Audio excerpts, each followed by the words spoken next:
one of the things I want to take out of the lesson of how internet technology is helping American Indian tribes to think more about sovereignty and to find new ways to have an impact on policy and infrastructure development is also to get us to think about how we even think about technology in the first place. And I think the tribes have done a very interesting approach, which is something like some of the exercises people I know do, which are called technology inventories. Think about how we all come to a class or to a workplace setting already interacting with technology. How do we become more critical of that technology? How do we think about how that technology is either embedded in practices that reflect our cultures or that are not reflective of our cultures? Where do we see ourselves invited in and where do we see ourselves being pushed away?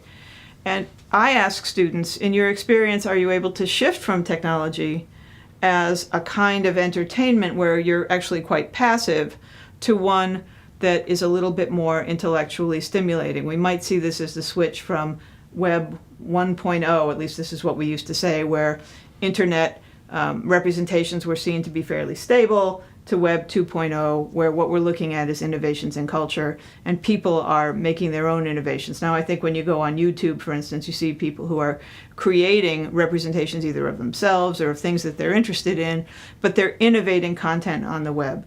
And as they're doing that, I ask students to think about either watching someone and trying to see what kind of environment are they making, or to give it a try themselves and answer a question. What do you see, what do you feel is missing on the internet that you could bring to change the culture there?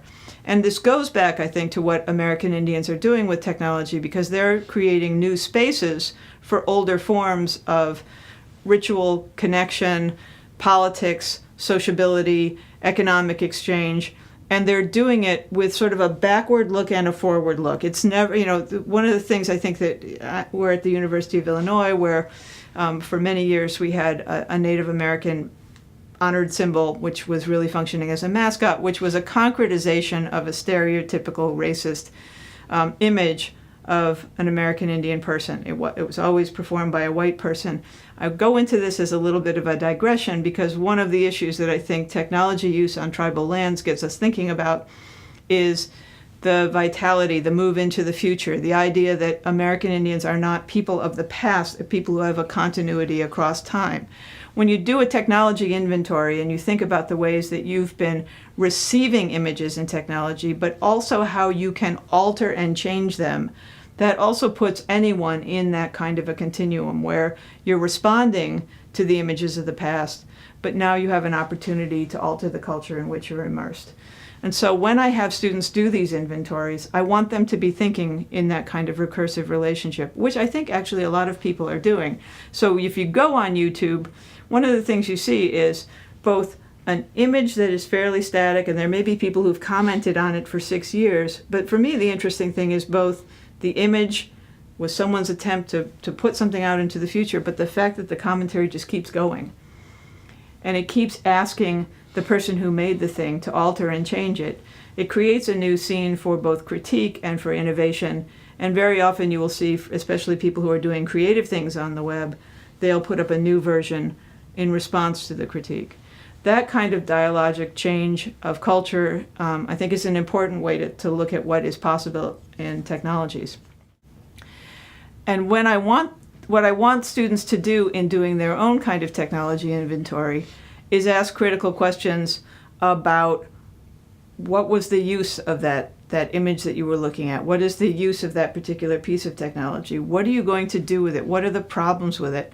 And as we start having these conversations, I think much like the critical read of what cell phone towers can do to a landscape, we also start to realize that the ubiquity of technology in a certain sense closes down conversations. We get so used to having technology under our feet all the time that we don't think critically about it. But when we do an inventory, or when we have an example of someone having to think about the placement of a tower, we realize that there are forms of technology all around us that we have never had any impact on, that we will never have a conversation about unless we ourselves begin to stimulate our thinking about technology. And in this case, I think the example of American Indians is a good one for any community that's trying to think about how technology might change its relationships with itself and how it might cut itself off from other people as well. So Web 2.0, I think, enables this kind of cultural expression and innovation.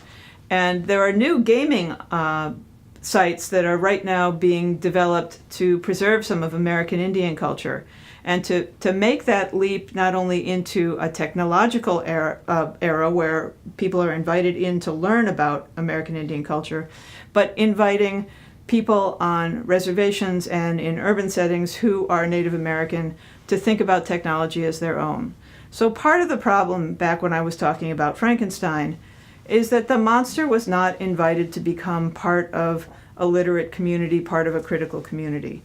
And what happens, I think, in the creation of fairly didactic but also very enjoyable games is that people who have not previously seen themselves reflected in technology realize that not only can they be represented, but they can innovate in technological fields and create new technology that invites more of their people in, but invites more people to think about their people. And so another issue is thinking about pedagogies for particular cultures. And I think American Indian Studies has done very well in thinking about online pedagogies and thinking about the necessity of crossing time, the same recursive relationship I was talking about before, both preserving the traditions of the past, a repository for languages, a place to learn languages that were supposedly almost dead, but not quite dead. There were still people practicing them. Now those people are captured on YouTube. It's not the same as living and practicing a culture with someone in the face-to-face, but it creates the possibility of recreating the possibility of having that culture and that language live in the face-to-face. And so I think that's also been a very important issue, especially among American Indian peoples, but certainly people who have other differences that are not adequately represented online. And just a few years ago, we saw the hashtag Idle No More really reinvigorate American Indian Native politics and First Nations politics, in Canada. We gotta start that one again because I'm doing like person first, people first, whatever. So, okay, so just a few years ago too, we saw the establishment of hashtag Idle No More, which was a reinvigoration of First Nations and American Indian politics through use of Twitter and intervening in political issues of the time. And it was much like we see now with Black Lives Matter, a nice grassroots use of technologies, perhaps in ways that hadn't initially been intended, although there is some argument that the internet was best invented in times of political strife in various countries.